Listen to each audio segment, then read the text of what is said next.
Hello everyone, welcome to our channel job information and study update. আজ চলে এসেছি গতকাল অর্থাৎ 2 এপ্রিল ফুড এসআই এক্সামের দুর্নীতির প্রতিবাদ ও রি এক্সামের দাবিতে পরীক্ষার্থী এবং টিচার্সরা যে পিএসসি অভিযান করেছিলেন তার ফলাফল নিয়ে। ভিডিওটি শুরু করার আগে যারা আমাদের চ্যানেলে নতুন আছেন তারা অনুগ্রহ করে চ্যানেলটিকে সাবস্ক্রাইব করুন এবং পাশে থাকা বেল আইকনটি অবশ্যই প্রেস করুন এই ধরনের সকল গুরুত্বপূর্ণ আপডেট পাওয়ার জন্য।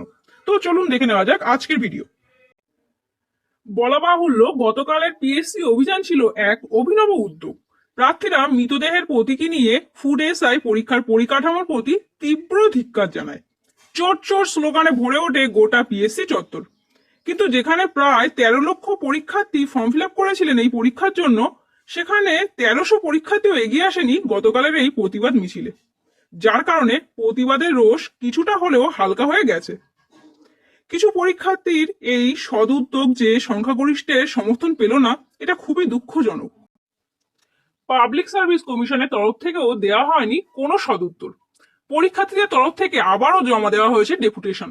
তবে আবার পুনরায় ফুড এসআই এর পরীক্ষা হবে কিনা তা অনেকটাই নির্ভর করছে প্রার্থীদের করা কেসের উপরে। কেসটি আগামীকাল অর্থাৎ 4 এপ্রিল শুনানি হতে চলেছে কলকাতা হাইকোর্টে। আশা করা যায় মহামান্য আদালতের নির্দেশে কোনো পজিটিভ ফল পাবেন যোগ্য এই চাকরি প্রার্থীরা। তো এই ছিল আজকের ভিডিও। কাল আসছি কোর্ট কেসের আপডেট নিয়ে। ততক্ষণ সবাই ভালো থাকুন এবং ভিডিওটি যদি ভালো লাগে অবশ্যই লাইক করবেন এবং শেয়ার করবেন এবং আমাদের চ্যানেল নতুন হলে অনুগ্রহ করে চ্যানেলটিকে সাবস্ক্রাইব করবেন। ধন্যবাদ।